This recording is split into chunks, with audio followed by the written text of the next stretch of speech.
Everyone, very good morning. How are you all? कैसे हैं आप सभी के सभी? थोड़ा बहुत नर्वस, थोड़ा बहुत पैनिक का सिचुएशन है, बिल्कुल नहीं होना है, बिल्कुल भी टेंशन नहीं लेना है। थोड़ी देर बाद हमारा पेपर है भाई, और तुम्हारा ज़्यादा टाइम वेस्ट नहीं करूंगी। ज़्यादा से ज़्यादा 1 से सवा घंटे का हम लोग हमारा आज का सेशन रखने वाले हैं। बहुत इंपॉर्टेंट सेशन रहने वाला है।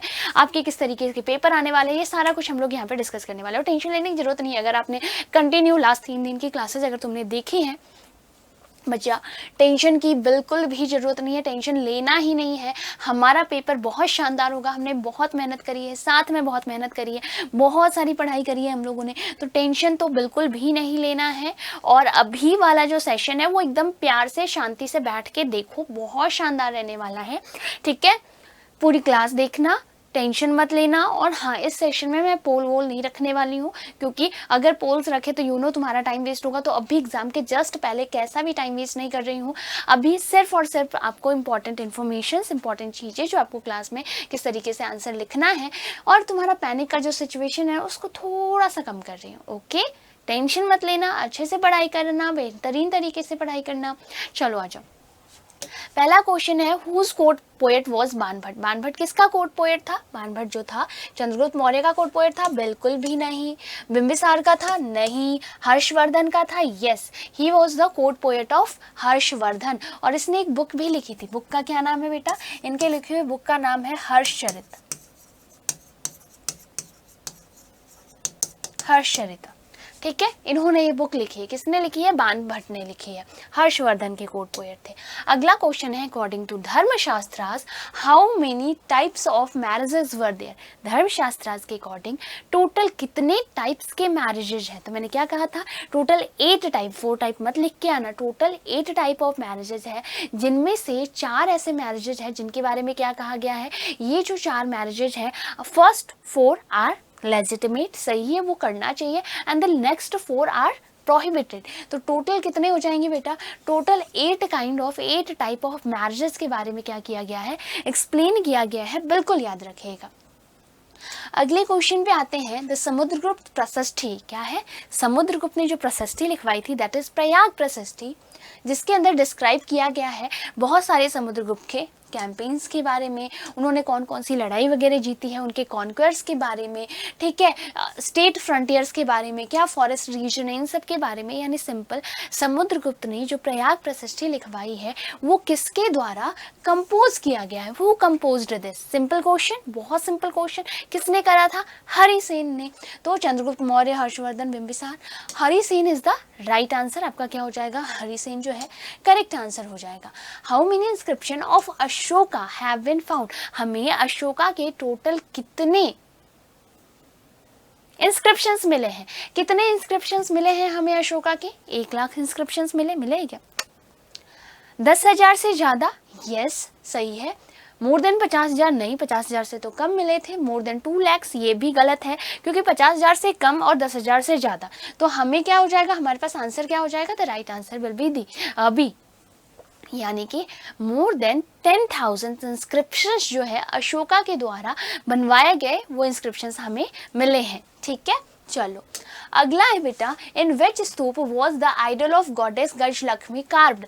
गजलक्ष्मी वाला, जिसमें लक्ष्मी जी बैठी है, 2 हाथी हैं, ठीक है, ये वाला जो कार्विंग है, ये कौन से, कहाँ के स्तूप के अंदर ये वाली कार्विंग है? कहाँ वाले स्तूप में है? It is in Sanchi, Amravati, Python या फिर मथुरा। कौन से स्तूप के अंदर, आपको कहाँ के स्तूप के अंदर ये वाली जो कार्विंग है गजलक्ष्मी वाली, ये आपको कहाँ के, वेट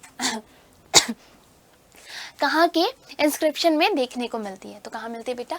सांची स्तूप के अंदर। हमने बहुत सारे देखा है, जैसे वसंतरा जातक, वो भी आपको यहीं पे देखने को मिलता है, ठीक है, गजलक्ष्मी, सलभंजिका, ऐसे बहुत प्यारे प्यारे से, ऐसे बहुत सुंदर सुंदर से, जो बौद्धिस्ट ट्रेडिशन से नहीं बिलोंग करते, किसी और ट्रेडिशन से हैं, तो वो सारा आपको कहाँ देखने को मिलता है? इज इन सांची स्तूप। बहुत शानदार। Which city was called the शायर। ये क्वेश्चन रहने दो, ये क्वेश्चन का मतलब नहीं है, सेंस नहीं है। इस क्वेश्चन की जगह मैं आपको एक बहुत प्यारा सा क्वेश्चन बताती हूँ बेटा। सिंपल सा क्वेश्चन हम लोग को ध्यान रखना है। और क्वेश्चन क्या है कि जो कैंप सिटी है, इंडियन सिटीज को कैंप सिटी किसने कहा है? हु कंपेयर्ड, कंपेयर्ड कह सकते हो, और डिस्क्राइब्ड, डिस्क्राइब ही रहने दो।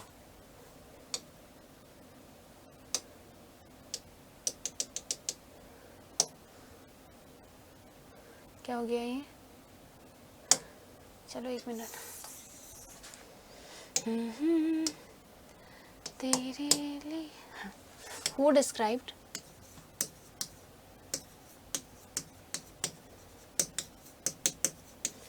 Indian cities as camp cities?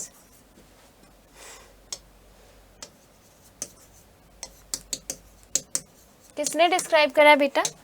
हम डायरेक्ट आंसर लिख लेते हैं। क्या इब्न बतूता ने किया है, क्या अल्बेरोनी ने किया है, क्या फ्रैंकोइस बर्नियर ने किया है, या फिर कोई भी आप बाकी मान लो, कोई भी मार्को पोलो, ठीक है, ऑप्शन मान लो, 4 ऑप्शंस आए हैं। तो क्या आंसर हो जाएगा? Francois Bernier. Camp cities, Indian cities को कैंप सिटी जैसा किसने कहा है बेटा? Francois Bernier. ठीक है, ध्यान रख लेना, पूरा पूरा नहीं लिख रही हूँ, ऑफ कोर्स आप लोगों ने पढ़ रखा है। अगले क्वेश्चन पे आइए। According to the Ibn Battuta how many gates did Delhi city have? Delhi city में टोटल कितने गेट्स थे? टोटल कितने गेट्स थे बेटा? Simple question. एक क्वेश्चन तुम्हारे ऊपर छोड़ दूं, एक क्वेश्चन आपके लिए छोड़ दूं। सबसे बड़ा वाला दरवाजा कौन था? बुदायन दरवाजा। और गुल दरवाजा कहाँ था? फ्लावर वाले जो ऑर्किड में जो ओपन होता था।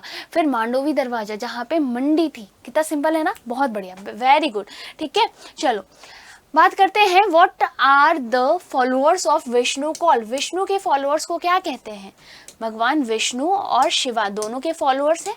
दोनों के फॉलोअर्स के बारे में आपके एग्जाम में लिखा हुआ है ना, इधर उधर की बातें नहीं। सीधा सीधा आंसर करो बेटा, सीधा सीधा हमें यहाँ पे आंसर्स करने हैं जो बहुत ज़्यादा इंपॉर्टेंट है। ठीक है, आपको आंसर्स आ रहे हैं, आप कमेंट सेक्शन में कीजिए। ऐसा नहीं है कि मैं वेट नहीं कर रही हूँ, मैं बिल्कुल आपके आंसर्स भी लूँगी बेटा। What are the followers of Vishnu? Nayanars और अलवर्स, दो के बारे में हमने पढ़ा है। कुछ बच्चे हैं वो कंफ्यूज होते हैं, तो उनको मैंने कहा था बेटा भगवान शिव के 3 नयन थे, 3 आंखें थी ना, त्रिनेत्र भी कहा जाता है। तो नयन से नैनार, नैनार से भगवान शिवा, याद रख लेना। तो दूसरा वाला क्या बचा? दूसरा वाला हमारे पास अलवर बचा। तो अलवर जो है वो आपके पास क्या हो जाएगा? राइट आंसर हो जाएगा। Who among the following was the निर्गुण भक्ति? निर्गुण भक्ति यानी कि निर्गुण भक्ति का क्या मतलब होता है? जब हम गॉड को एक एब्स्ट्रैक्ट की तरह पूजते हैं। ठीक है, मतलब गॉड जो है कोई फॉर्म नहीं है, कोई फिगर नहीं है, बस हम मानते हैं कि दैट देयर इज समवन जो क्या कर रहा है, जो इस सृष्टि को चला रहा है, जो हमें, आपको, हम सबको चला रहा है। कौन है वो पर्सन? तो क्या कबीर है? यस, कबीर थे। नानक थे? बिल्कुल नानक भी थे। मीरा? नहीं, वो तो भगवान कृष्ण की पूजा करती थी और उनकी मूर्ति साथ में लेती थी, और वो क्लियर ये भी कहती थी कि कृष्ण जी के, सारे कृष्ण जी की पूजा नहीं करती हूँ मैं, मेरे सारे कृष्णा की पूजा नहीं करती हूँ, मेरे तो गिरधर गोपाल दूसरो न कोई। और कौन से कृष्ण, कौन से कृष्ण गोपाल, कौन से गिरधर? जाके सिर मोर मुकुट मेरो पति सोई, यानी जिसके सर पे मोर का मुकुट है वो जो कृष्णा है ना, वो मेरे कृष्णा है। मतलब मान लो अगर कृष्ण जी बिना मोर मुकुट के हैं तो वो कृष्ण को वो पूजा नहीं कर रही, यानी कि प्रॉपर एक फिगर उसने अपने दिमाग में सोच रखा है। तो मीरा वाला जो होगा गलत हो जाएगा। तो both A and B is the right answer. ठीक है, चलो अगला है Krishnadeva Raya belong to which dynasty? कौन से डायनेस्टी से बिलोंग करते थे? तीसरे नंबर का जो डायनेस्टी था दैट इज तुलवा डायनेस्टी। इसके बाद कौन सा आता है बेटा? अराविदु डायनेस्टी। ठीक है, और स्टार्टिंग किसने करी थी विजयनगर एम्पायर की? That is by Sangma dynasty, Harihara and Bukka. Okay, when was the battle of Talikota found? Talikota का जो युद्ध हुआ था, जिसे तंगाड़ी का युद्ध भी कहते हैं, ठीक है, बैटल ऑफ तंगाड़ी भी कहा जाता है, ये कब हुआ था बेटा? In the year 1565। कौन से ईयर में हुआ था? 1565 में हुआ था। बहुत हु रोट आईने अकबरी? आईने अकबरी किसने लिखी है? अबुल फजल ने लिखी है। आईने अकबरी के टोटल कितने पार्ट्स हैं भाई? टोटल 5 पार्ट्स हैं। आईने अकबरी किसका पार्ट है? आईने अकबरी अकबर नामा का पार्ट है, अकबर नामा का पार्ट है। ठीक है, तो क्या करेक्ट आंसर हो जाएगा? अकबर, बाबर, जहांगीर। हाँ, अच्छा, मुझे अबुल फजल आंसर दिखा ही नहीं, मैं सोचा अकबर, बाबर, जहांगीर क्या लिखा हुआ है यहाँ पे। ओके, हु रोट आईने अकबरी? अबुल फजल ने लिखा था, समझ में आ गया। ओके, कितने वॉल्यूम्स हैं वो भी देख लिया हमने। अगला है during which rain was land measurement of cultivated and fallow land carried out, यानी कि उस समय इंडिया का कौन मुगल रूलर था, कौन सा रूलर था जब इंडिया में क्या हुआ, जब इंडिया के जो फैलो लैंड है और कल्टिवेटेड लैंड मतलब जो खाली पड़ी ज़मीनें हैं और जो प्रॉपर जिस पे प्रॉपर खेती हो रही है, इन सारे ज़मीनों का मेजरमेंट किया गया था। तो कब स्टार्ट हुआ था बेटा? From the time of Akbar. Akbar ने स्टार्ट किया था। बाकी ये औरंगजेब, जहांगीर, इनके भी हमें एग्जाम्पल्स देखने को मिल जाते हैं और औरंगजेब तो लगभग हर साल करवाया करता था। आ जाओ, हु वॉज जोटेदार? जोटेदार्स कौन थे? कौन से चैप्टर से हमने पढ़ा है बेटा? ये आपका बंगाल वाला एरिया जहाँ पे ऑक्शन वक्शन वाला काम चल रहा था, परमानेंट सेटलमेंट, याद है? ठीक है, तो वहाँ पे जोटेदार अचानक से राइज हुए थे। पुअर फार्मर्स नहीं, जोटेदार कौन थे? जोटेदार्स वर रिच फार्मर्स, जो अमीर फार्मर्स थे, jotedars were rich farmer, okay, अमीर फार्मर्स थे। तो ध्यान रख लीजिएगा, option number B is the right answer. अगला क्वेश्चन है, in a state what was the representative of the governor general call? अगर कोई स्टेट है, ठीक है, तो स्टेट के अंदर गवर्नर जनरल का एक रिप्रेजेंटेटिव होता है, वो उस स्टेट क्या कोर्ट के अंदर बैठता है। मैंने पूरी कहानी बताई थी कि अगर मान लो किसी ने सब्सिडरी अलायंस साइन कर लिया है किसी के साथ, किसी कंपनी के साथ में, अगर किसी स्टेट ने यानी किसी किंग ने सब्सिडरी अलायंस साइन कर लिया है, तो अब क्या होगा? अब जो गवर्नर जनरल है उसका एक रिप्रेजेंटेटिव आएगा और क्या करेगा? उस कोर्ट में बैठेगा और राजा के कोर्ट में मतलब सभा में क्या डिसीजन हो रहा है, फाइनल क्या होगा, क्या बातें चल रही है, इन सब के बारे में अपने राय देगा, अपने डिसीजंस लेगा। तो वो कौन होता है बेटा? That is resident. कौन होता है? उसे हम लोग रेजिडेंट कहते हैं। नेक्स्ट क्वेश्चन, सहायक संधि यानी सेम क्वेश्चन है, subsidiary alliance is associated with which governor general? Last question में सब्सिडरी अलायंस के रिप्रेजेंटेटिव के बारे में पढ़ा, किसको कहते हैं? रेजिडेंट कहलाता है वो। नेक्स्ट क्वेश्चन है हमारे पास, सब्सिडरी अलायंस लेकर कौन आया था? लॉर्ड वेलेस्ली लेकर आए थे। कौन लेकर आए थे? लॉर्ड वेलेस्ली लेकर आए थे। बेटा कहाँ गया? लॉर्ड डलहौजी क्या लाए थे? डॉक्ट्राइन ऑफ लैप्स लेकर आए थे। Lord Wellesley is the right answer. Lord Ripon कौन था बेटा? जिसने इंडिया में सेंसस करवाया था, जिसके टाइम में इंडिया में सेंसस हुआ था। कब? 1881 में। आई थिंक ये तुम्हारे बुक में नहीं मेंशन ही नहीं है, रहने दो। Who was the viceroy of India during the salt satyagraha? Salt satyagraha कब हुआ था बेटा? 1930, ठीक है, 1930 में। अब आपसे क्या कहा जा रहा है? सॉल्ट सत्याग्रह जो हुआ है, ओके, उस समय इंडिया का वाइसरॉय कौन था? कौन था? इरविन था। तभी तो नेक्स्ट ईयर क्या होता है? महात्मा गांधी 1931 क्या होता है बेटा? 1931 में क्या होता है? Gandhi Irwin pact.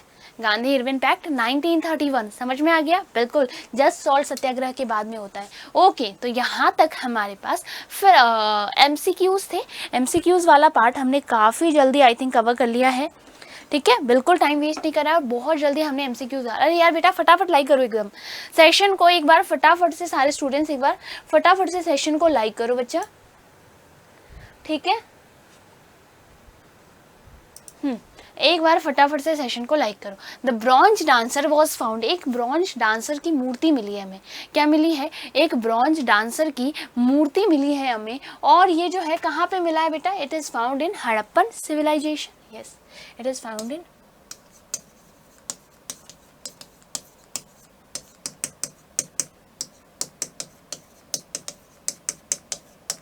Harappan civilisation में फाउंड हुआ है। समझ में आ गया? अगला क्वेश्चन क्या है? The next question is Mahashweta Devi, short story. Mahashweta Devi की लिखी हुई एक छोटी सी कहानी है, उसका नाम क्या है? उसका नाम है Draupadi,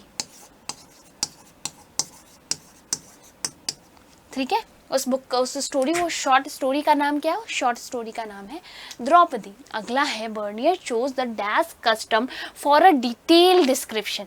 Bernier chose the dash custom, यानी कि बर्नियर ने, जो फ्रैंकोइस बर्नियर है फ्रॉम द, ठीक है, through the eyes of traveller वाली जो आपकी बुक है ना बेटा, उसी बुक की हम लोग बात कर रहे हैं। Through the eyes of traveller वाली जो आपकी बुक है, उसी बुक की बात कर रहे हैं। उस बुक के अंदर जो बर्नियर, फ्रैंकोइस बर्नियर है, उसने क्या करा है?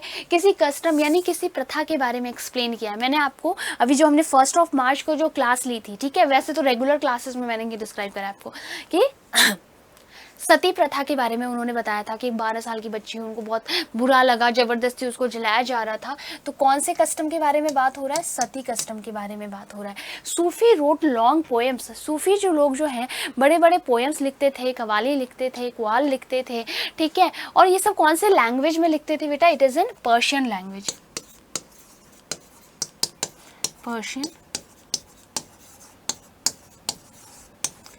पर्शियन लैंग्वेज के अंदर लिखा करते थे, ठीक है।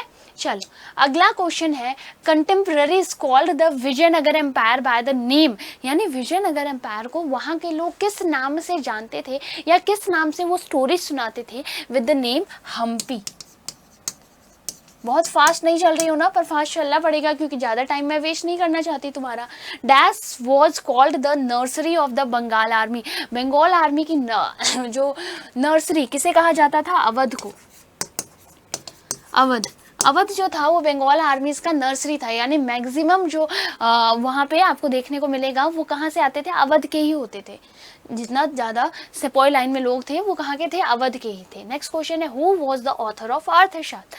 अब जब आपके ऐसे वन लाइनर टाइप आंसर आए, क्वेश्चन आए, तो सीधा सीधा चाणक्य मत लिखना। क्या लिखना? द ऑथर ऑफ द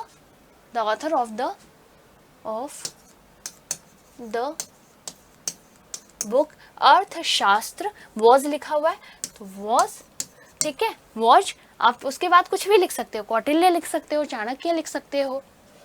क्या लिख सकते हो बेटा? कौटिल्य लिख सकते हो, चाणक्य लिख सकते हो, विष्णुगुप्त लिख सकते हो, तीनों ही लिख सकते हो, ऐसे ऐसे ऐसे करके, ठीक है, ऐसे ऐसे करके तीनों ही लिख सकते हो, क्योंकि तीनों एक ही इंसान का नाम है। आपका मर्जी आए, चाणक्य, कौटिल्य, विष्णुगुप्त, कुछ भी लिख देना, ठीक है। जो आपको सही लगता है आप वो आंसर मेंशन कर सकते हैं। नेक्स्ट, अच्छा, किसके एरा के टाइम पे ये किताब लिखी गई थी? At the time of whose reign, इस समय इंडिया में किसका रूल चल रहा था बेटा? चंद्रगुप्त मौर्य। चाणक्य, कौटिल्य था कौन? ही वॉज द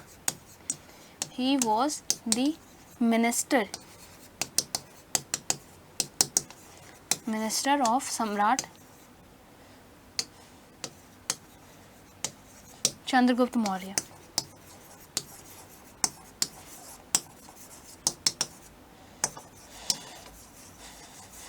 चंद्रगुप्त मौर्य का क्या था? सम्राट था, सॉरी, मिनिस्टर था। When and in which period was the Manusmriti composed? Manusmriti बेटा कौन से पीरियड में? तो पीरियड की बात करें तो क्या हो जाएगा? वैदिक पीरियड, ठीक है। और कब बेटा? तो याद रख लेना है फ्रॉम 2nd से 3rd जो सेंचुरी कॉमन एरा था ना, इस समय पे क्या हुआ था? इस समय पे इसे लिखा गया था। 2nd 3rd सेंचुरी के टाइम पे इसको लिखा गया था। और वैदिक पीरियड के अंदर कौन से पीरियड में इसे लिखा गया है? वैदिक पीरियड में इसे लिखा गया है। Next, which inscription from around the 5th century, ठीक है, mention a guild of silk worker, silk workers के बारे में कहाँ पे लिखा गया है? जल्दी जल्दी जल्दी कमेंट सेक्शन, फटाफट आंसर आ जाना चाहिए, एकदम बढ़िया। अरे हाँ बेटा, आई नो बेटा, बिल्कुल मिस मत करना। क्या पता इसमें से ही तुम्हें क्वेश्चंस देखने को मिल जाए, ठीक है, ऐसा हो जाए कि इसमें से ही क्वेश्चन देखने को मिल जाए, ठीक है, क्या पता इसमें से ही आंसर्स देखने को मिल जाए। मंदासुर का जो इंस्क्रिप्शन था, ओके, और ये है कहाँ पे बेटा? इन दासपुर वाला एरिया के अंदर। कहाँ पे है? दासपुर इंस्क्रिप्शन भी इसको कहा जाता है, ठीक है, समझ में आ गया? बहुत ही बढ़िया। चलो अगले क्वेश्चन पे आते हैं। What was the childhood name of Lord Buddha, यानी कि जो गौतम बुद्धा हैं उनके बचपन का नाम क्या है? गौतम बुद्धा हैं, उनके बचपन का नाम क्या है? तो क्या नाम था उनके बचपन का? His childhood name was Siddharth,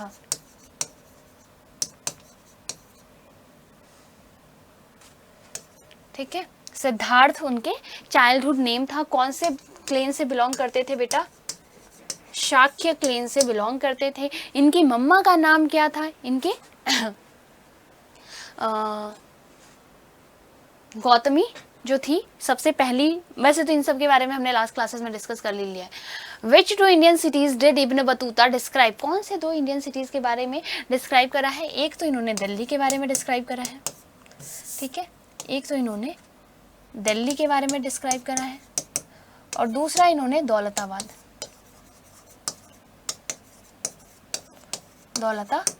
के बारे में डिस्क्राइब करा है, ठीक है। तो याद रख लीजिएगा, इब्न बतूता ने कौन से 2 शहरों के बारे में बताया है? तो ये 2 मेन शहर हैं। इसको दौलताबाद को ही इन्होंने क्या कहा है? दौलताबाद को इन्होंने कहा है city of music, city of music, ठीक है, म्यूजिक सिटी का है।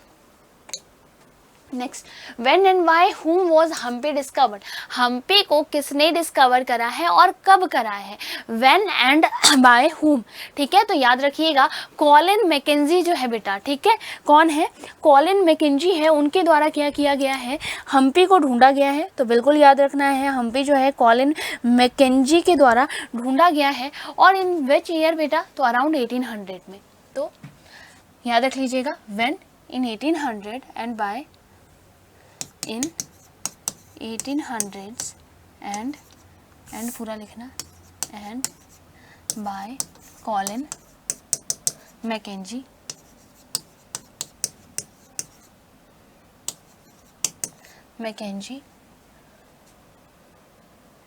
हम्पी वॉज डिस्कवर्ड, ठीक है, या लिख सकते हो Hampi was discovered by Colin Mackenzie in year 1800, ये भी लिख सकते हो। क्या लिखोगे? हम्पी वॉज डिस्कवर्ड, ये ज़्यादा प्यारा लगेगा आपके, सीधा ऐसे इस तरीके से आंसर लिख देना, हम्पी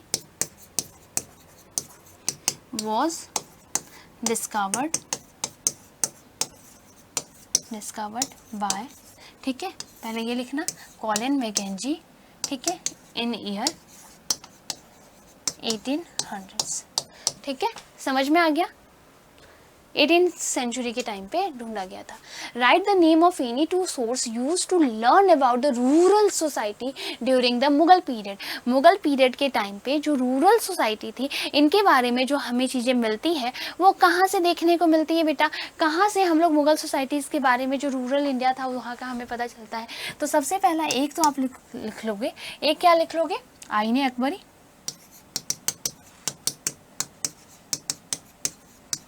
ठीक है। दूसरा लिख लोगे, जो उस समय जो अदर कंटेम्पररी सोर्सेज थे,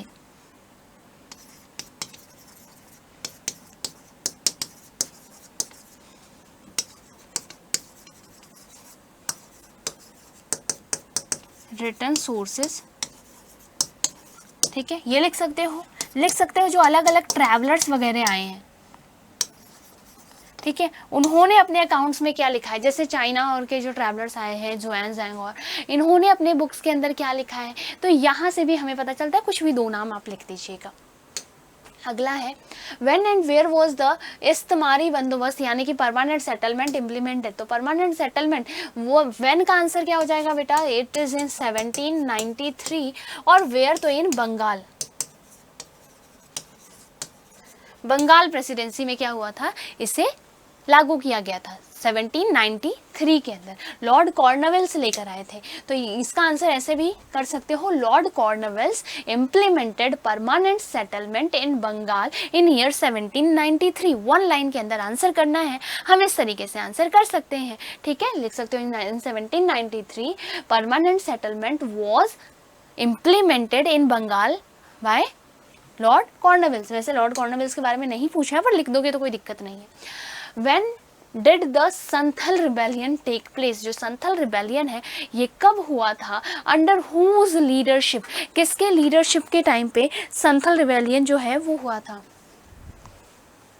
ओके, जल्दी जल्दी इसका भी आंसर कर दो।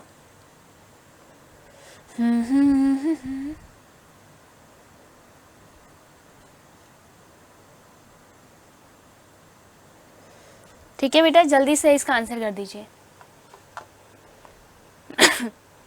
तब तक तुम्हारे कमेंट्स ले लेती हूँ।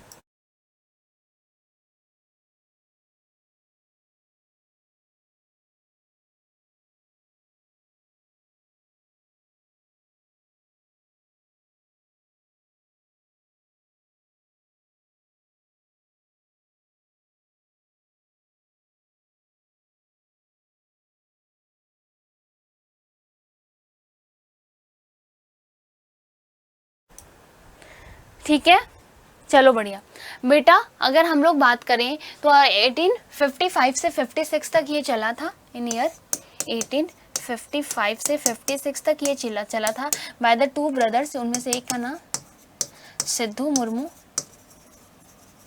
ठीक है, सिद्धू मुर्मू आप ये लिख सकते हैं, this is very important. He was the under his leadership whose policy was the doctrine of left. अभी बताया था कौन था बेटा, Lord Dalhousie. D for doctrine और डी फॉर ही डलहौजी याद रख लेना, तो लॉर्ड डलहौजी,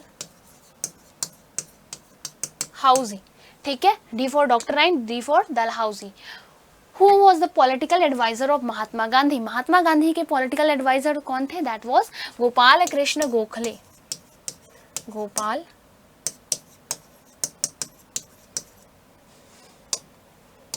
कृष्ण गोखले, ठीक है, he was the political advisor of Mahatma Gandhi. Who was the president of the constituent assembly? India में जब कॉन्स्टिट्यूशन बन रहा था तो कॉन्स्टिट्यूएंट असेंबली के प्रेसिडेंट कौन थे? तो who was the president? President वो डॉक्टर राजेंद्र प्रसाद। डॉक्टर राजेंद्र प्रसाद ये क्या थे? कॉन्स्टिट्यूएंट असेंबली के प्रेसिडेंट थे। समझ में आ गया? आइए अब हमारे पास शॉर्ट क्वेश्चंस आने वाले हैं, क्या आंसर्स लिखने हैं, कैसे आंसर्स लिखने हैं, इसके बारे में समझ लेते हैं। ठीक है बेटा, कितना हो गया हमारे पास है, we have enough time. Mention two characteristics of Harappan agriculture technology. Harappan agriculture technology के कुछ पॉइंट्स आपको यहाँ पे मेंशन करना है। ठीक है, चलो फटाफट विदाउट वेस्टिंग एनी टाइम। तो हड़प्पन एग्रीकल्चर की बात करें, टेक्नोलॉजी की बात करें, तो हड़प्पन सिविलाइजेशन जो था ये काफ़ी ज़्यादा एडवांस था बेटा अपने टाइम से। तो सबसे पहला तो जो फार्मर्स थे यूज वुडन प्लग्स, क्या करते थे? वुडन प्लग्स, अपने लैंड को प्रिपेयर करने के लिए वुडन प्लग्स यूज़ किया करते थे। ठीक है, ताकि बहुत बेहतरीन आपकी यील्डिंग हो सके। दूसरा जो है बेटा developed and efficient irrigation system इन्होंने बहुत बेहतरीन बना रखा था। ठीक है, रिवर्स जो है, उसके अलावा आपके जो सीजनल फ्लड्स, मतलब कि बहुत बेहतरीन इरिगेशन सिस्टम इन्होंने बना रखा था। दे मेनली ग्रू, क्या करते थे? व्हीट, बार्ले, ये सारा कुछ ये ग्रू किया करते थे, बहुत बेहतरीन एग्रीकल्चर हो जाता था। अगला है state two reasons of Magadha rise to power as a mahajanapada. दो रीजन्स आपको देने हैं कि इतने सारे महाजनपद में से मोस्ट पावरफुल जो है वो मगध ही क्यों बना। तो इसके बारे में हमने काफ़ी सारे सेवरल रीजन्स हम लोगों ने पढ़ा था। सबसे इंपॉर्टेंट वो एक बहुत इंपॉर्टेंट चीज़ कि यहाँ पे क्या था, छोटा नागपुर रीजन वाले के अंदर आयरन माइंस थे। आयरन माइंस से क्या हो रहा था कि वो वेपन्स बहुत शानदार बना पा रहे थे। उसके अलावा यहाँ का जो लैंड था वो काफ़ी ज़्यादा फर्टाइल था, तो एग्रीकल्चर बहुत अच्छा था, खाने पीने की कमी नहीं थी, लोग बहुत ज़्यादा प्रॉस्परस थे। ठीक है, आयरन माइंस का यूज़ आता था वेपन्स, टूल वगैरह बनाने के लिए। उसके अलावा जो गंगा रिवर है ये क्या करती थी? एक बहुत अच्छा ट्रांसपोर्टेशन और ट्रेड फैसिलिटी प्रोवाइड करती थी। गंगा रिवर के कारण जो कम्युनिकेशन यानी ट्रेडिंग था वो बहुत ज़्यादा इजी हो गया था। इसके अलावा आप देखोगे बेटा कि यहाँ के जो किंग्स थे वो क्या थे? बहुत ज़्यादा एम्बिशियस किंग्स थे, बहुत ही ज़्यादा पावरफुल रूलर थे, बहुत ज़्यादा एम्बिशियस किंग्स थे। अपने हिसाब से अगर दो पूछा है तो दो रीज़न लिख देना, मैं मल्टीपल रीजन्स बता रही हूँ ताकि तुम्हें दो याद रह जाओ और वो दो तुम लिख कर आ जाओ। और क्या था बेटा? गंगा रिवर देख लिया। हाँ, यहाँ पे जंगल बहुत बेहतरीन थे, वहाँ पे बहुत अच्छे हाथी मिलते थे, और हाथी से क्या है, सैनिक जो है वो बहुत ज़्यादा पावरफुल हो जाती है। उस समय यही माना जाता था जिसके पास जितने हाथी हैं वो उतना ज़्यादा पावरफुल है। आगे explain the difference between the patrilineality and matrilineality. तो बहुत सिंपल है, यानी वो किनशिप, वो किनफॉक जो अपने क्या कर रही है, वो लीनियर जो अपने फादर साइड को क्या कर रहे हैं, यानी फादर जो है उनके नाम को कैरी किया जा रहा है, उनके साइड को कैरी किया जा रहा है, दैट इज पैट्रिलिनियल सोसाइटी। और जहाँ पे मदर जो है उनके नाम को उनके लीनियज से कैरी किया जा रहा है, मदर के नाम से लोग जाने जा रहे हैं, that is matrilineal society. System which descent inheritance, यानी कि जो डिसेंट्स है वो किसको इनहेरिटेंस, अपने इनहेरिटेंस ट्रेस जो है अपने फादर साइड से मानते हैं, तो वो पैट्रिलिनियल सोसाइटी होता है। बट जो डिसेंट्स है बेटा वो इनहेरिटेंस कहाँ से ट्रेस करते हैं? थ्रू द मदर लाइन, तो इसको क्या कहा जाता है? इसको मैट्रिलिनियल सोसाइटी कहा जाता है। Explain the difference between the matrilineal and क्या है, अच्छा, मटेरियलिज्म एंड मॉरलिज्म। बेटा मटेरियलिज्म और मॉरलिज्म में क्या फ़र्क होता है? बहुत सिंपल, अपने मन से भी लिख सकते हो। मॉरलिज्म जब हम फीलिंग्स और की बातें करते हैं, मटेरियलिज्म जैसे कि बंगला हो, गाड़ी हो, ये सब सोने चांदी हो, दैट इज़ मटीरियलिज्म। और मोरलिज्म मतलब कि कोई साथ में रहे, कोई हमारे सुख दुख में काम आए, कोई ऐसा दोस्त हो, तो दैट इज़ मोरलिज्म। ये सिंपल से शब्दों में मैंने आपको बता दिया है। तो मटीरियलिज्म जो है एक फिलॉसफी है जिसमें बिलीव किया जाता है कि सिर्फ और सिर्फ मटीरियल और थिंग है, ये क्या है, ये हमारे लिए रियल है और इम्पॉर्टेंट है। और ये फोकस करता है फिजिकल प्लेजर के अंदर, जो वर्ल्ड में जो अलग अलग बहुत सारे रिसोर्सेज हैं, वो रिसोर्सेज हम कैसे यूज़ कर सकते हैं, इसमें बिलीव करता है। इन एंशंट इंडिया की बात करें बेटा, तो चक्रवात फिलॉसफी जो है सपोर्टेड द, वो क्या करता है, मटीरियलिज्म को सपोर्ट करता है। मोरलिज्म की बात करें तो इसमें क्या होता है, इम्फेसाइज किया जाता है मोरल वैल्यूज़ के ऊपर, आपके एथिक्स के ऊपर, क्या चीज़ सही है, क्या करना चाहिए, इन सब के ऊपर। तो दैट इज़ राइट कंडक्ट, क्या क्या चीज़ें हैं जो कि सही है। It ease that the good behaviour and spirituality, ठीक है, स्पिरिचुअल चीज़ों के बारे में आपका बिहेवियर कैसा है। Developments are more important than material wealth, ये तो आप सभी को पता है कि हम कैसे इंसान हैं, ये ज़्यादा मायने रखता है कि हम कितने अमीर इंसान हैं। कुछ अमीर होकर भी कोई मतलब नहीं, और कोई गरीब भी कहता है ना, ऐसे नहीं कहते कि यार असली अमीर तो ये है, असली दिल का धनी तो ये है, तो धनी इज सेम थिंग, ठीक है। यहाँ जाओ, अगला question, explain why Ibn Battuta was astonished by the Indian postal system. वो इतना ज़्यादा चौंक कैसे गया, उसको इतना ज़्यादा पसंद कैसे आया इंडिया का जो पोस्टल सिस्टम है।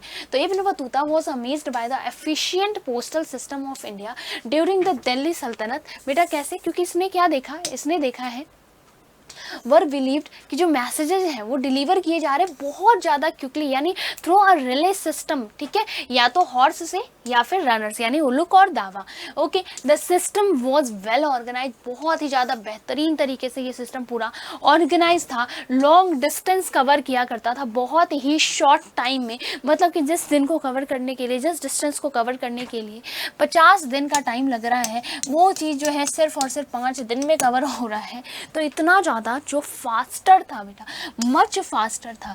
और साथ साथ में ये भी याद रखिएगा कि जो पोस्टल सिस्टम था ना इंडिया का, वो दूसरी कंट्रीज़ के कंपेयर तो मच फास्टर था ही, बट साथ ही साथ में जो हॉर्स वाला है उससे कई फास्ट रनर वाला था, यानी फुट पोस्ट। एक होता है हॉर्स पोस्ट और एक होता है फुट पोस्ट। नेक्स्ट क्वेश्चन है हमारे पास, the next question is explain why, ठीक है, हमारा nayaka system was political invention of the Vijayanagar empire.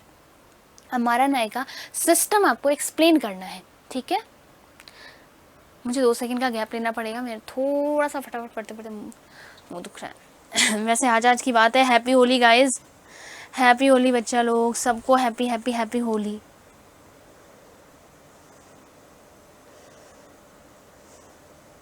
ठीक है, सबको happy Holi.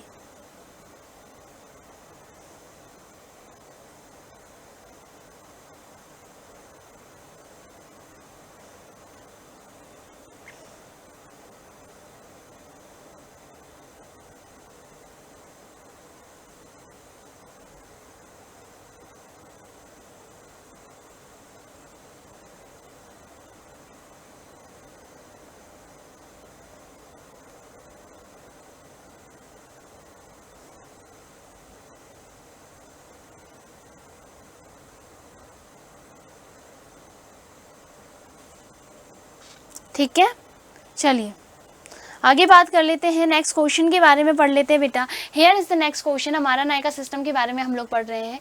Was introduce by the ruler of, किसने इंट्रोड्यूस किया है, विजयनगर एम्पायर के द्वारा इसको इंट्रोड्यूस किया गया है। इसके अंदर वास्ट जो टेरिटरी है उसके ऊपर कैसे कंट्रोल रखा जा सकता है, पावरफुल तरीके से कैसे कंट्रोल रखा जा सकता है, वो इस सिस्टम के अंदर आपको देखने को मिलता है। यानी जो मिलिट्री चीफ हुआ करते थे, अलग अलग मिलिट्री चीफ होता है ना, तो जो मिलिट्री चीफ हुआ करते थे उन्हीं को हम लोग हमारा नायका कहते थे। इनको क्या किया जाता था, गिवन लैंड इन रिटर्न, इनको क्या करा जाता है, एक बहुत बड़ी सी एरिया दे दी जाती थी, अच्छा खासा एरिया, कि अब आप यहाँ पे टैक्सेस लो, यहाँ का पूरा जितना कुछ भी है, यानी कि यहाँ पे जो सोल्जर है उनको मेंटेन करना है, पॉलिटिकल इंटरवेंशंस वगैरह करना है, ठीक है, जितनी भी चीज़ें हैं आप इसमें क्या करो, मेंटेन करो, ठीक है। एक स्ट्रॉन्ग, मतलब ऐसा समझो उस पर्टिकुलर एरिया का किंग ये खुद ही होता था, जो हमारा नायका होता था वो उस पर्टिकुलर एरिया का किंग होता था, वो सारा कुछ मैनेज करता था, टैक्सेस भी लेता था, उसमें से कुछ अमाउंट अपने सैलरी के लिए रख लेता था, बाकी उस एरिया के डेवलपमेंट के लिए, आर्मी मेंटेन करने के लिए, इन सब से, और मान लो कुछ इरीगेशन और जो है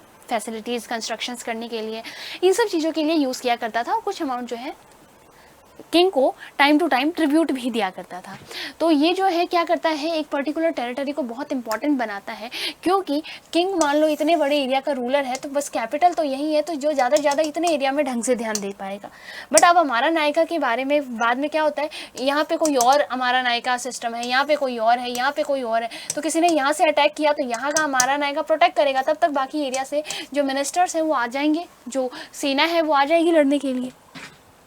नेक्स्ट, दामिनी कोह के बारे में आपको एक शॉर्ट नोट लिखना है। तो दामिनी कोह क्या है, राजमहल हिल्स के अंदर एक वो डिमार्केटेड एरिया है जो कि संथल्स को प्रोवाइड किया गया था by the British east India company.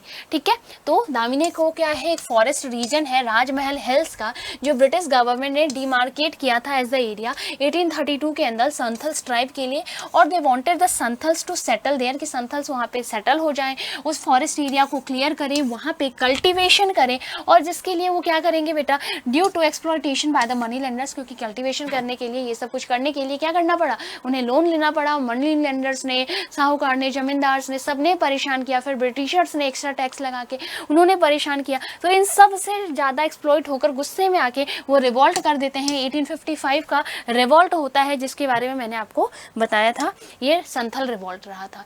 When and by whom, about whom was the statement, this glass of fruit will one day fall into our mouth, कि ये जो चेरी है, this, ठीक है, सिंपल, पता नहीं, थोड़ी थोड़ी कहीं कहीं मिस्टेक है बेटा, मैं आपको क्लियर कर देती हूँ। आपको सबको पता है कि ये जो चेरी है, दिस चेरी,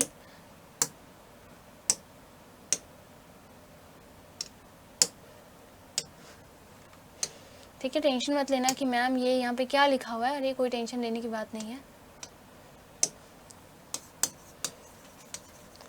ये जो चेरी है एक दिन हमारे मुंह में ही आके गिरेगी, ये चीज़ किसने कही थी? तो स्टेटमेंट जो है बेटा 1929 के अंदर by Mahatma Gandhi about the British empire. हाँ,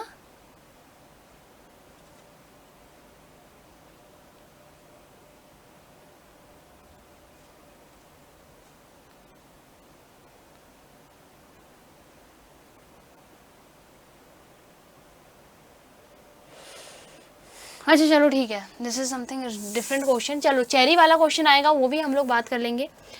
और according to my point of view ये क्वेश्चन तो ठीक है, बट जो चेरी वाला क्वेश्चन है ना बेटा, दैट इज ऑल्सो इम्पॉर्टेंट। तो चेरी वाला क्वेश्चन के बारे में भी आप लोग ध्यान रख लीजिए कि ये जो अवध है, इट्स अ चेरी, और एक दिन हमारे मुंह में आके जरूर गिरेगा। बट यहाँ पे ये फ्रूट ग्लास वाला है कि ये जो ब्रिटिश एम्पायर को महात्मा गांधी जी ने क्या कहा है कि एक ग्लास मतलब फ्रूट जैसा है, और एक दिन हमारे पास, हमारा जो इतना अच्छा हम इंडिपेंडेंस मूवमेंट वगैरह कर रहे हैं, रिवॉल्ट कर रहे हैं, तो एक दिन हमारे हाथ हमारा ये देश लगना ही लगना है। What do you understand by the Chaura Chauri incident? Chaura Chauri जो इंसिडेंट हुआ था, यूपी के अंदर हुआ था, उससे आप क्या समझते हैं?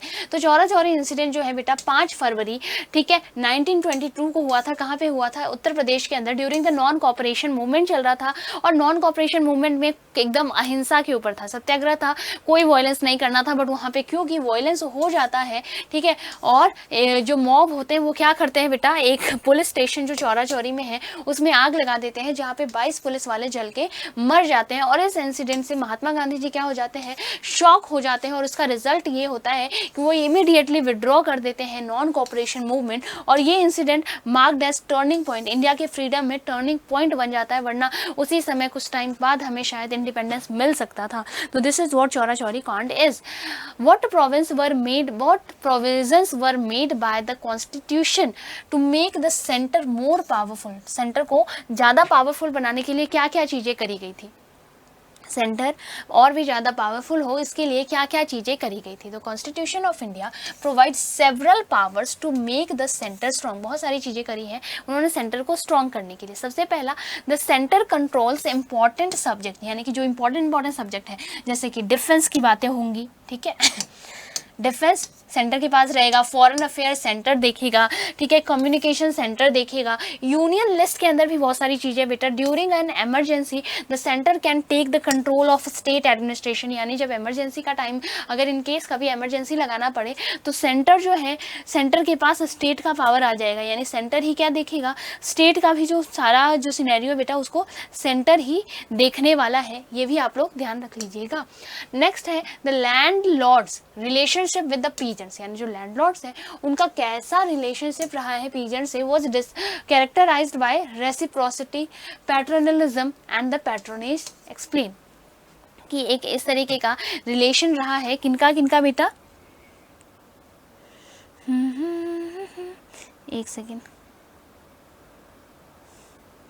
ओके चलिए क्या बात कर रहे थे हम लोग, वी वर टॉकिंग कि जो लैंडलॉर्ड्स और पीजेंट्स, तो पीजेंट्स क्या कहते हैं कि जो लैंडलॉर्ड है उनके साथ हमारा रेसिप्रोसिटी का रिलेशन है, यानी वो हम हमारे साथ बेहतर भी व्यवहार करते हैं, हम उनके साथ बेहतर व्यवहार करते हैं। दूसरा, वो हमारे पिता समान है, ठीक है, माई बाप वही है। तीसरा, पैट्रोनेज, यानी कभी हमारी ज़रूरत पड़ेगी तो हमारे लिए ढाल की तरह जो है वो हमारे लिए खड़े होंगे, हम उनके लिए खड़े होंगे। तो दैट इज, इस चीज़ को एक्सप्लेन करो।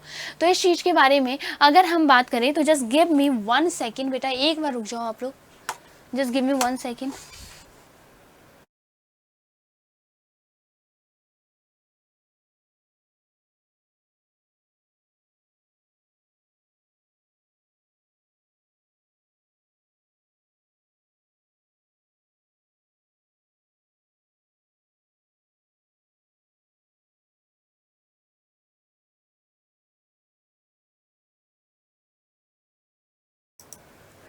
ओके क्या बेटा, the landlord relationship with the peasants, तो क्या किस तरीके का रिलेशनशिप है उसके बारे में अगर हम लोग यहाँ पे बात करें, in the context of medieval India history, particularly during the Mughal period की टाइम की अगर हम बात करें तो रिलेशनशिप बिटवीन द लैंडलॉर्ड और जमींदार जो है काफ़ी अच्छा हुआ करता था। मियरली, यानी कि वो was not merely one of exploitator, मतलब कि वो एक्सप्लॉइट नहीं किया करते थे, ऐसा एक रेसिप्रोसिटी वाला एक अच्छा प्यारा सा रिलेशन हुआ करता था जमींदार का और किसका बेटा, जो वहाँ पे पीजेंट्स है उनका। Here is an explanation of these 3 pillars, ठीक है, तीनों पिलर के बारे में यहाँ पे आपको एक्सप्लेनेशन मिल जाएगा। तीनों जो पिलर्स है उसके बारे में आपको यहाँ पे एक्सप्लेनेशन मिल जाएगा बेटा। रेसिप्रोसिटी, ठीक है, तो zamindars collected revenue from peasants से, ठीक है, म्यूचुअल गिव एंड टेक, जमींदार उनको काम दिया करता था। आगे हम बात कर लेते हैं पैट्रलिज्म में, आपको फादर फिगर वाला रोल देखने को मिलेगा कि कभी भी कोई भी प्रॉब्लम है तो वो फादर फिगर की तरह उनकी हेल्प किया करते थे। तीसरा, अगर हम लोग देख लें तो कल्चरल एंड सोशल सपोर्ट मिला करता था कि जो जमींदार है कभी मेले वगैरह कंडक्ट करवाया करता था, कभी हाट वगैरह लगाया करता था ताकि पीजेंट्स अपने सामान सेल कर सके। तो इस तरीके के पैट्रोनेज वाली चीज़ें भी आपको देखने को मिल जाती है। तो ये सारा कुछ आप लोग देख लेना, ठीक है। एक क्वेश्चन पे ज़्यादा टाइम नहीं वेस्ट करेंगे क्योंकि अगर मैं वेस्ट करने लग गई तो तुम्हारा बहुत ज़्यादा टाइम वेस्ट हो जाएगा। ओके बच्चा, और ऑब्वियसली बात है तुम्हारा टाइम वेस्ट नहीं कर सकती मैं। नेक्स्ट क्वेश्चन है, What information does the act provide about the unit government below the provinces? What information? तो the Government of India Act 1935 है, ये डिटेल प्रोविजंस हमको बताता है रिगार्डिंग द इंडिया में जो एडमिनिस्ट्रेशन है उसके बारे में डिटेल हमें डिस्क्रिप्शंस हमें देगा। इट इंट्रोड्यूस प्रोविजनल ऑटोनॉमी, ठीक है, allowed elected represent to form ministries, वो मिनिस्ट्रीज बना सकते हैं, प्रोविंसेस बनेंगे, सेल्फ गवर्नमेंट रूल होगा हमारा, ठीक है, म्यूनिसिपैलिटीज़ होगी, डिस्ट्रिक्ट बोर्ड होगा, लोकल काउंसिल्स होंगे, क्या क्या चीज़ें हमारे गवर्नमेंट ऑफ इंडिया एक्ट के अंदर रहने वाला है वो सारा कुछ आपके यहाँ पे गिवन है, ठीक है। British governor and the central government, ठीक है, the governor had special power and could oversight decision of elected minister, यानी गवर्नर के पास क्या होगा, कुछ स्पेशल पावर होगा कि अगर मिनिस्टर ने कुछ डिसीजन लिया तो गवर्नर क्या कर सकता है, उसको ओवरसाइट कर सकता है। तो ये पॉइंट्स आप लोग बिल्कुल ध्यान रखिएगा। नेक्स्ट जो हमारे पास क्वेश्चन है, here is the next question, just give me 1 second. Hello,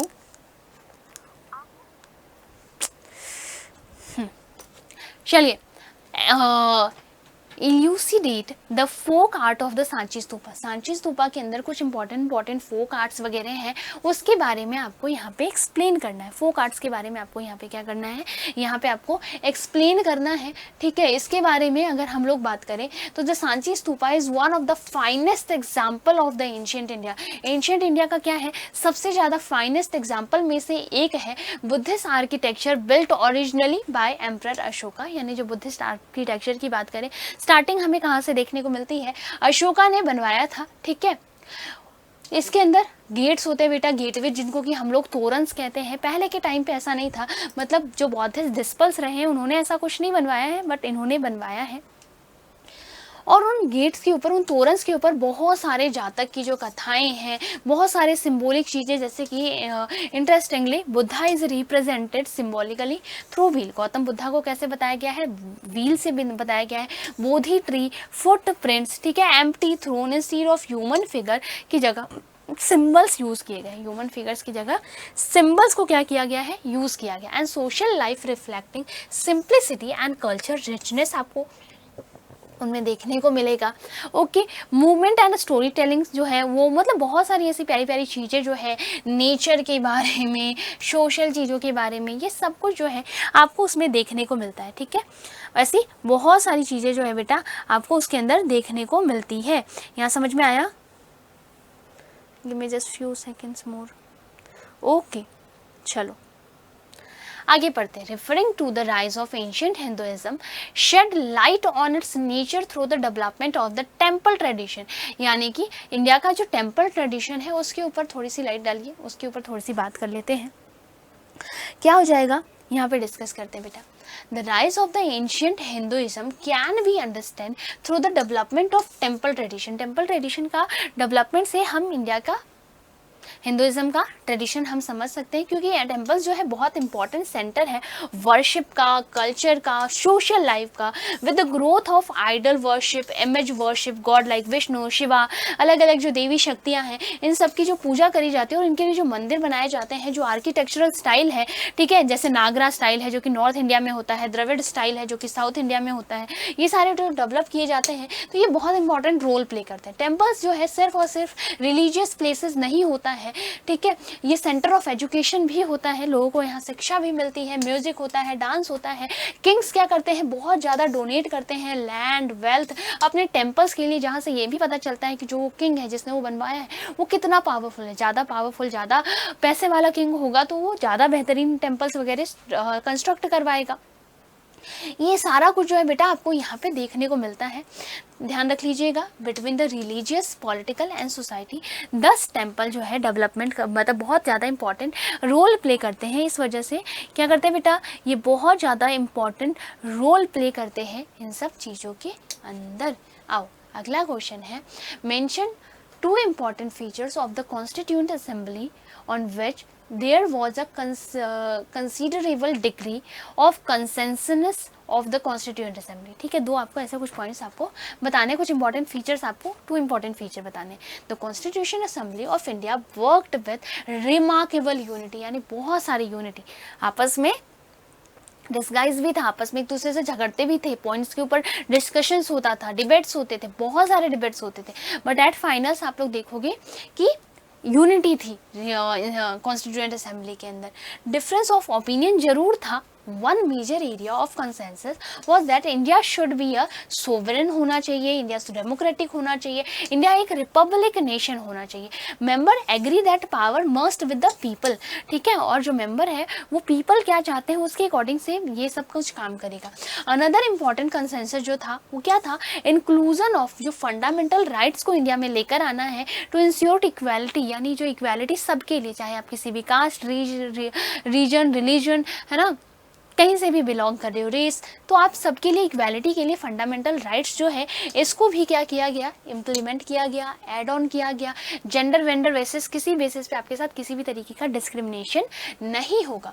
there was also broad agreement बेटा maintaining national unity and adopting federal structure of strong centre, कि सेंटर हमेशा स्ट्रॉन्ग होना चाहिए, क्योंकि सेंटर पावरफुल होगा तब जो कंट्री है वो बेहतरीन तरीके से काम करेगी। तो सेंटर का स्ट्रॉन्ग होने वाले पॉइंट की भी बहुत लंबा चौड़ा डिस्कशन रहा है, इसके ऊपर बहुत सारे डिबेट्स वगैरह बहुत कुछ हुए बेटा। The spirit of cooperation helped successfully framing the constitution. India का कब बन के तैयार हो गया, 1949 के अंदर, ठीक है। तो आप ध्यान रख लीजिएगा, ये सारा इंपॉर्टेंट चीज़ें ये क्या करता है, रिफ्लेक्ट करता है, जैसे modern, democratic, inclusive nation after independence, हमें कैसा नेशन बनाना है, हमें हमारा इंडिया कैसा चाहिए, इसके बारे में आपको सब कुछ देखने को मिल जाता है। आगे, how were public opinion influence the discussion of the constituent assembly, कि जो पब्लिक की जो ओपिनियंस थी वो कैसे एक्सप्लेन करते हैं, ठीक है, वो कैसे एक्सप्लेन करते हैं इस बारे में। ओके, चलो बात कर लेते हैं the public opinion played an important role in shaping discussion of constituent assembly of India. कैसे, ध्यान रखिएगा, क्योंकि न्यूज़पेपर रेगुलरली पब्लिश हो रहे थे। अब न्यूज़पेपर में वो सारा डिबेट वगैरह जो है उसे लिखा जा रहा था जो कॉन्स्टिट्यूएंट असेंबली में डिस्कस किया जा रहा था। फिर क्या होता है, उसे पढ़ने के बाद जो सोशल जो लोग हैं ना वो क्या करते हैं, उन्हीं चीज़ों को आपस में डिस्कस करते हैं। फिर जो आपस में लोगों ने जो डिस्कशंस किया है उनके डिस्कशंस को क्या किया जा रहा है, उनके डिस्कशंस को अब वापस से पेपर में छापा जा रहा है। तो जिसकी वजह से हमारे जो कॉन्स्टिट्यूएंट असेंबली के मेंबर्स हैं उन तक नॉर्मल पीपल जो है, सिटीजन्स हैं, उनकी बातें पहुंच रही है। सिटीजन्स तक कैसे पहुंच रही है, न्यूज़पेपर के थ्रू। तो न्यूज़पेपर जो है बहुत बेहतरीन मीडियम प्ले करता है कि जो कॉन्स्टिट्यूएंट असेंबली में जो चीज़ें लिखी जा रही है वो पब्लिक ओपिनियन के अकॉर्डिंग ही वर्क करे, ठीक है। So of partition influence decision making, leaders were aware that the constitution must reflect the hopes and aspiration, यानी कि जो common people के क्या hopes हैं वो सारा कुछ इसमें mention होना चाहिए। As a result क्या हुआ, equality, secularism, democratic governance were carefully included, इन सारी चीज़ों को इसमें include किया गया। Thus the constitution was not merely a legal document but a reflection of collective will of Indian people, ठीक है। यानी सिर्फ एक लीगल डॉक्यूमेंट ही नहीं है बल्कि लोग जो है क्या चाहते हैं, कैसे होना चाहिए, उन सब के बारे में इसमें क्या किया गया है, मेंशन किया गया है। चलो आगे बात कर लेते हैं। Right a note on any two of the following, इनमें से दो के बारे में आपको नोट लिखना है। आइदर आप राउंड टेबल कॉन्फ्रेंस के बारे में लिखो, खिलाफत मूवमेंट के बारे में लिखो, नॉन कॉपरेशन मूवमेंट के बारे में लिखो। राउंड टेबल कॉन्फ्रेंस से वापस कैसे आ गया, ठीक है। तो इनके बारे में किसी के भी बारे में आप क्या कर सकते हो, आप लिख सकते हो, ठीक है, जो आपको सही लग रहा है इनमें से किसी के बारे में भी आप लिख सकते हो। The round table conference were held in London, कहाँ हुआ है, लंदन में हुआ है। 1930 एंड 1932 में हुआ था। Discuss the constitutional reform, India का कॉन्स्टिट्यूशनल रिफॉर्म के बारे में डिस्कस किया गया है। कॉन्फ्रेंसेस जो है ऑर्गेनाइज किए गए किसके द्वारा, ब्रिटिश गवर्नमेंट के द्वारा। जो सबसे पहला था बॉयकॉट कर दिया गया था by Indian National Congress, Mahatma Gandhi attended the social conference as the representative, वो कांग्रेस के रूप में उन्होंने क्या किया, रिप्रेजेंट करा। बट यहाँ पे क्या होता है, बाकी लोग मना कर देते, प्रिंसली स्टेट्स मना कर देते हैं कि हम तो थे ही नहीं, गांधी जी तो कांग्रेस को रिप्रेजेंट करते हैं। सेम मुस्लिम लीग मना कर देता है कि गांधी जी तो कांग्रेस को और हम मुस्लिम लीग से रिप्रेजेंटेटिव कोई भी नहीं गया। तो इस तरीके से आप देखोगे कि बहुत सारे लोगों में आपस में ऐसा हो गया कि महात्मा गांधी जी गए हैं और महात्मा गांधी कंप्लीट इंडिया को रिप्रेजेंट नहीं करते, वो सिर्फ कांग्रेस को रिप्रेजेंट करते हैं, हमारे साइड से तो कोई गया ही नहीं, तो हम इसे नहीं मानेंगे। और इस तरीके से जो ये कॉन्फ्रेंस है बेटा, इसका ये पूरी तरीके से क्या हो गया, अल्टीमेटली ये फेल हो गया।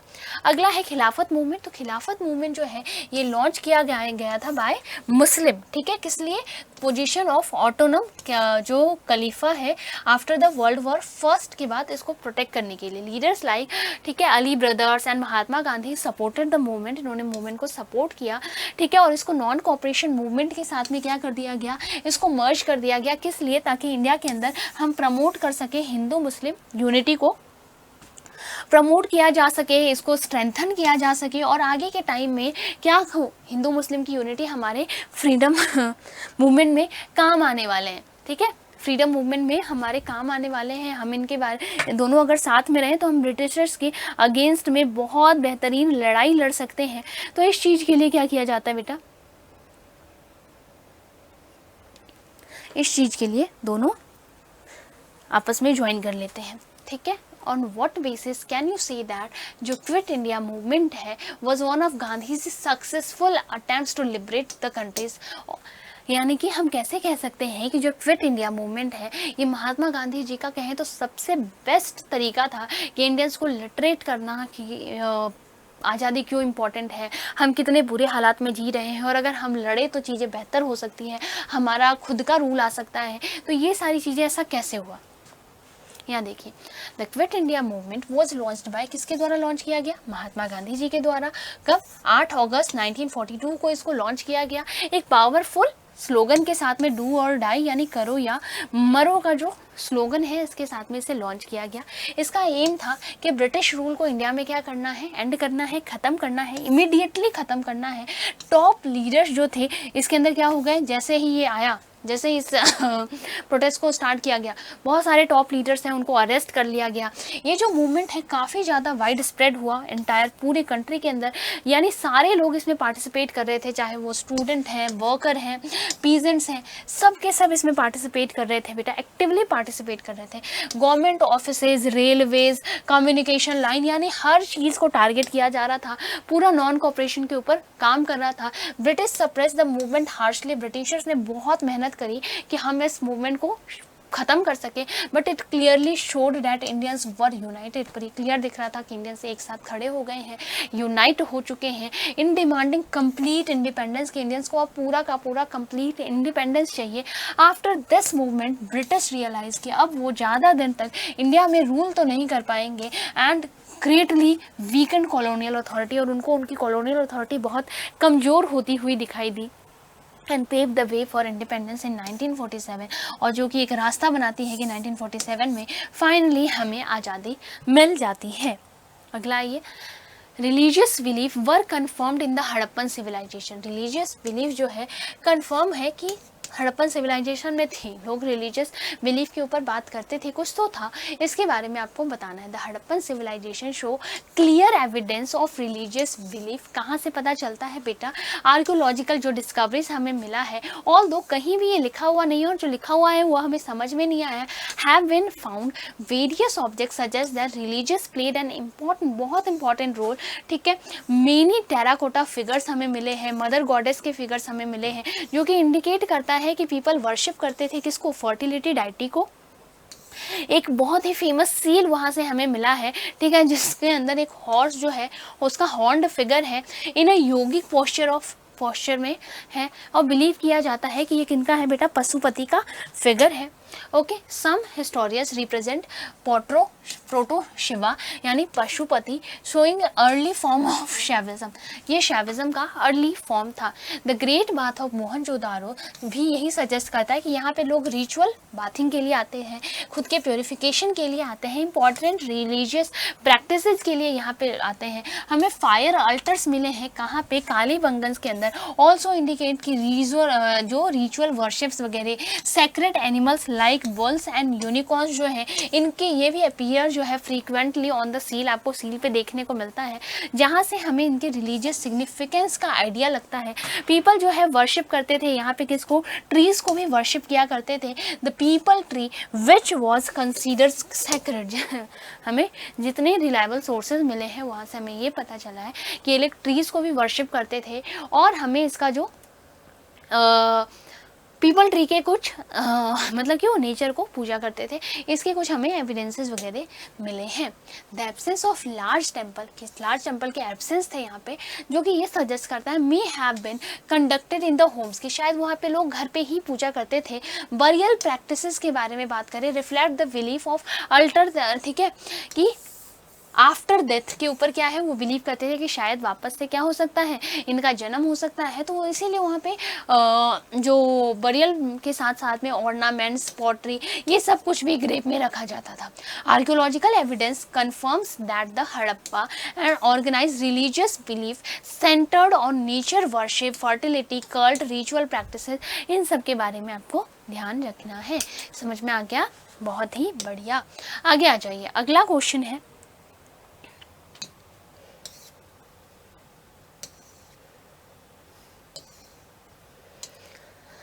ठीक है, burial practice and discovery of luxury goods were important tools for observing social difference को ऑब्जर्व करने के लिए इंडस वैली सिविलाइजेशन के अंदर। ये एक बहुत ही ज़्यादा इंपॉर्टेंट चीज़ है, बहुत ही ज़्यादा इंपॉर्टेंट है बेटा। इसके बारे में आप क्या कहना चाहेंगे?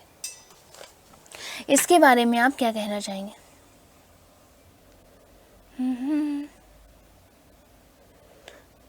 बिल्कुल बिल्कुल, ज़्यादा टाइम बिल्कुल वेस्ट नहीं करना है हमें।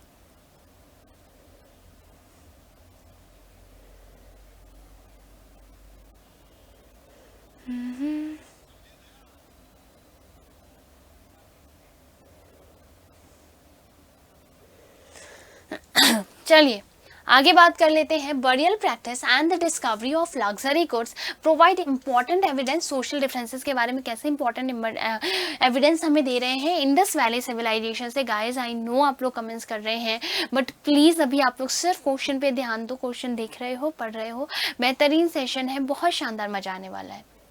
क्या पता यहाँ से क्वेश्चन आ जाए, हो सकता है ना, तो मिस मत करो, मुझे पढ़ाने दो। कुछ क्वेश्चंस बाकी हैं, मैं 1 घंटे से ज़्यादा समय नहीं लेना चाहती थी, इसलिए मैं तुम्हारे कमेंट्स वगैरह नहीं देख रही हूँ, तो प्लीज़ ओके। चलिए, archaeologist have found different type of Graves. Archaeologist को अलग अलग टाइप के ग्रेव्स मिले हैं, कुछ बहुत simple and other containing valuable items, यानी कि कुछ तो बहुत सिंपल से ग्रेव्स मिले हैं, कुछ ग्रेव्स ऐसे मिले हैं जिसके अंदर बहुत सारे ऑर्नामेंट्स, पॉटरीज, मिरर, ऐसी चीज़ें भी हम लोग को देखने में वैल्यूएबल चीज़ें मिली है।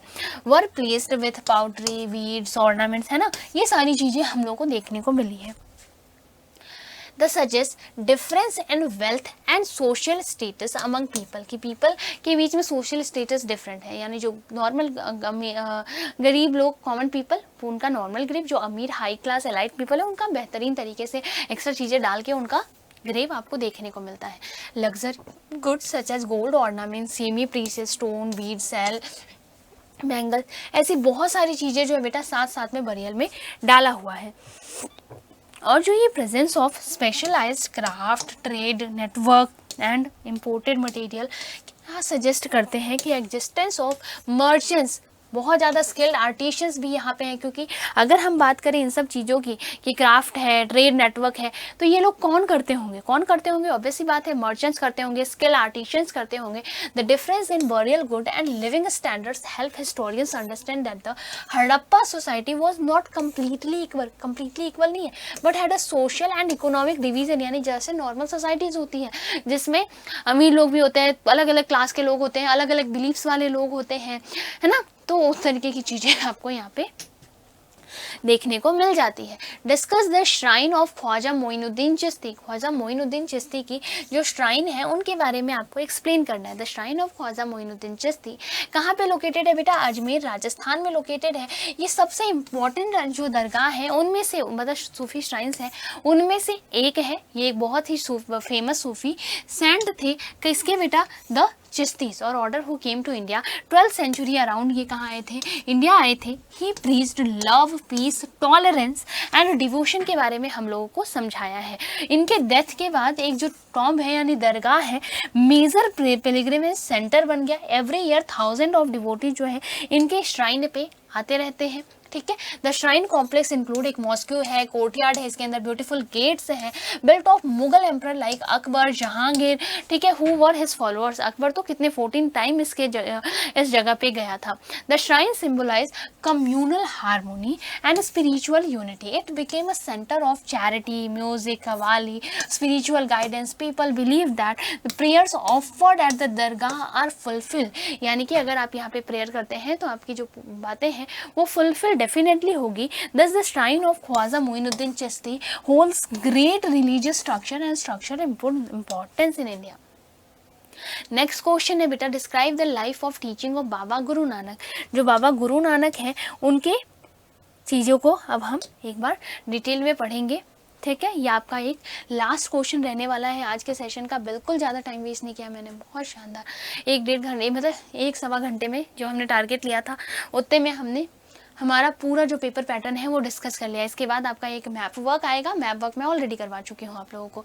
Describe the life and teaching of Baba Guru Nanak. Guru Nanak के लाइफ टीचिंग के बारे में आपको बताना है। तो Guru Nanak was born in, कब इनका जन्म हुआ है, 1469, कहाँ पे, तलवंडी के अंदर। नाउ अब तलवंडी अभी कहाँ पे है, पाकिस्तान के अंदर। He was the founder of Sikhism का फाउंडर इन्हें माना जाता है, and a great spiritual teacher, बहुत ज़्यादा ग्रेट स्पिरिचुअल टीचर है।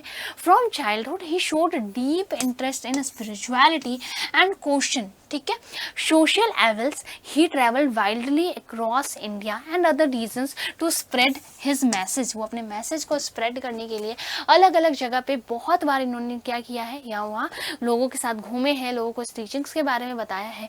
Guru Nanak preached belief in one God. उन्होंने कहा है कि भगवान जो है, रब जो है वो सिर्फ एक ही है, ये कहा है उन्होंने। इक्वालिटी ऑफ ह्यूमन बीइंग जो है वो सारे इक्वल हैं।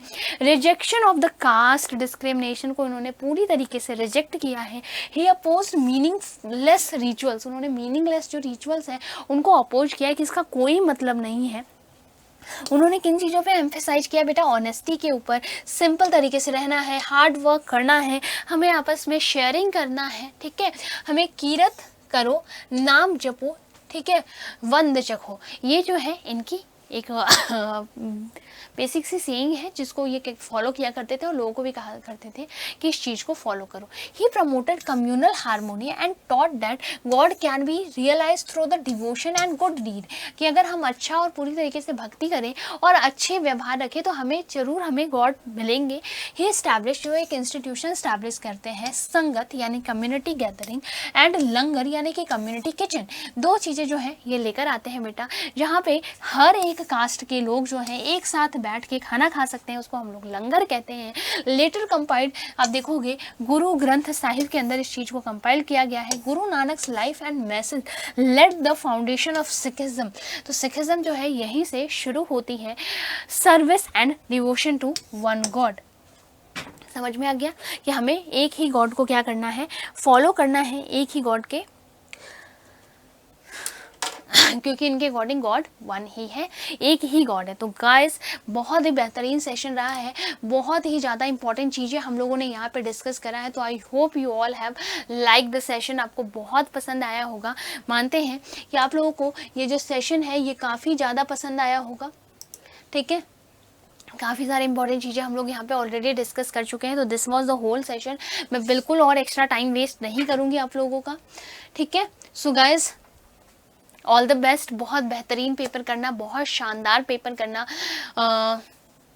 गॉड ब्लेस यू गाइज, मतलब जो भी है बहुत शानदार, बहुत बढ़िया, बहुत अच्छा सब कुछ परफॉर्म करके आना, ठीक है। Bye bye, take care, stay tune, stay connected. But उसके अलावा एक और चीज़, आप लोगों का उत्सव जो ऑफर है बेटा, उत्सव जो है ये स्टिल अभी कंटिन्यूड है, अर्ली बर्ड ऑफर्स हैं, okay. So now this is all for this session. I know थोड़ा बहुत डर लग रहा होगा, बिल्कुल मत डरना, बहुत पढ़ा है, अच्छे अच्छे क्वेश्चंस हमने देखे हैं। सो ऑल द बेस्ट, ध्यान रखना अपना, बाय बाय, टेक केयर।